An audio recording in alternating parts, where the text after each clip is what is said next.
In this video, we're going to continue to summarize the quest lore for the Draenei starting zone. Now, this is the third episode in this series, so if you want to catch up, then check out the previous episodes in the description down below. Having said that, let's jump in and find out what you may have missed in World of Warcraft.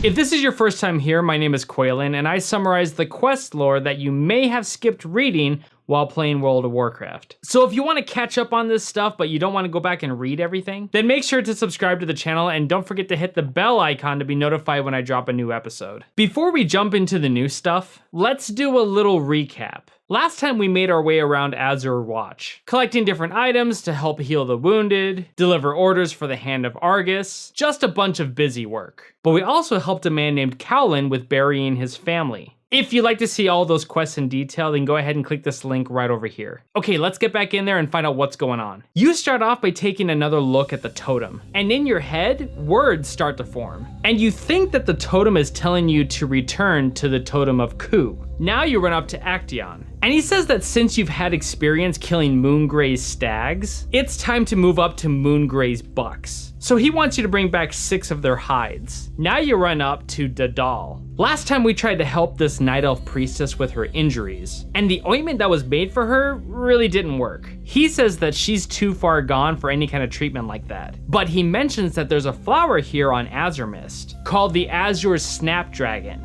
and it's said to be something that cures anything. So he wants you to collect 5 of them. Now you head out, pick up the Snapdragons, kill the Moongray's bucks for their hides, as well as the Night Stalkers to stop the infection from spreading due to the crystals from the Exodar. Because the Exodar back at Azure Watch thinks that that'll help things around here.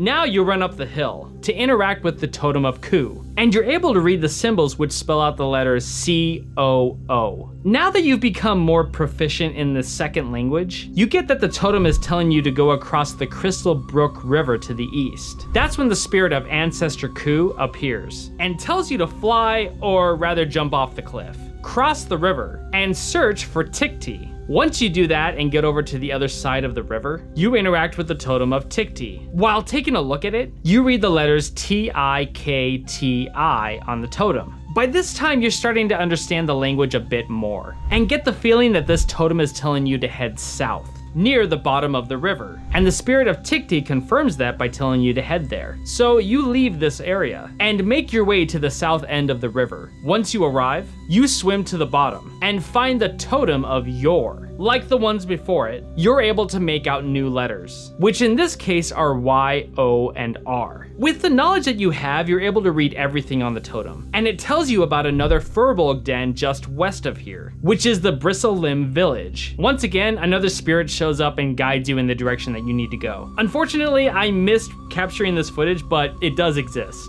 Oops. From here, you make your way to the west, and once you arrive at Bristlelimb village, you run up to the totem of Vark, and when reading it, your mouth forms the word Vark, and you understand it to mean justice. But why is it talking about justice? Well, after looking at the symbols on the totem, you get the bigger picture. It talks about a war between the Silverpine and the Bristlelimb Furbolg tribes, and basically says that the Bristlelimms have done some horrible stuff to the Stillpines. But there's more. A prophecy is currently beginning to unfold, which talks about a hero not of the Furbolg race, coming to save the Stillpine from their enemies. And I can only imagine that this hero is you. But the spirit of Vark confirms all of this when you accept the quest. So you're to go into the village and slay the Bristlelimms for their keys to the cages, and release the Stillpines from their captivity. Now you head out. Gather the keys you need to free the captured Furbolgs. But before we head back to Azure Watch to turn all of this in, I heard that there was more to do with Cowlin back on Silver Mist Isle. So let's head over there and check things out. When you arrive on the north side of the island, sure enough, you find Cowlin's daughter, Magwyn. So I guess the owl beast didn't eat her after all. She thinks that her mother and father are dead, and wants you to escort her back to her home here on the island. So you head into the woods with her, and travel for a pretty long time, fighting off owl beasts along the way. Once you get to her house, she realizes that everything is destroyed,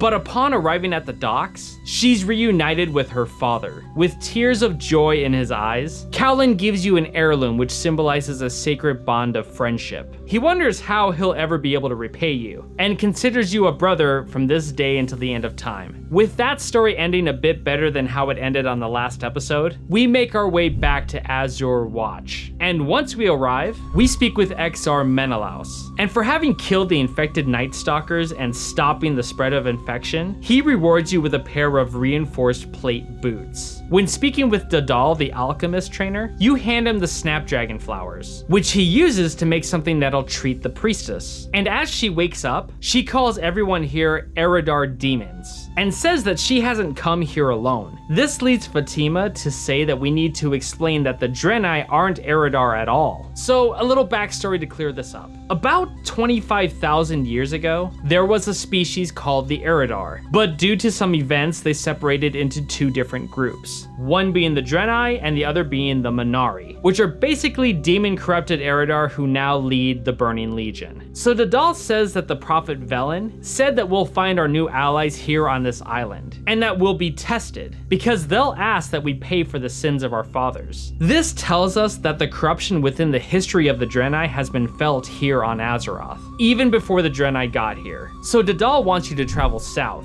because that's where we originally found the priestess, and see if you can locate her allies. Now you run up to Arugu of the Stillpine, and in the Furbolg language, he mentions you as the hero that the prophecy foretold. And humbling himself before you, you're rewarded with the Silverpine Defender. From here, Arugu wants you to travel north to Stillpine Hold, and speak with High Chief Stillpine. Last but not least, you run up to Acteon. He says that you're turning into quite the hunter, and says that he made this Moongray's cloak for you while you were out gathering more hides. With these quests complete, you make your way south to find the allies that the Night Elf Priestess talked about, and come across the Alliance in an area called Odysseus Landing.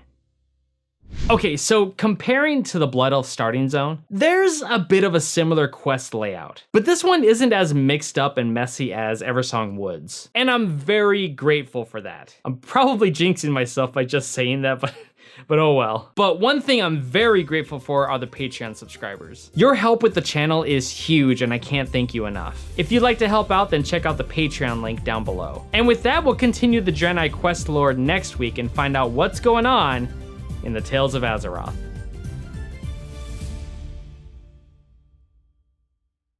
And basically says that the Bristolims have done some horrible stuff to the Stillpines. Not Silverpines. Ugh.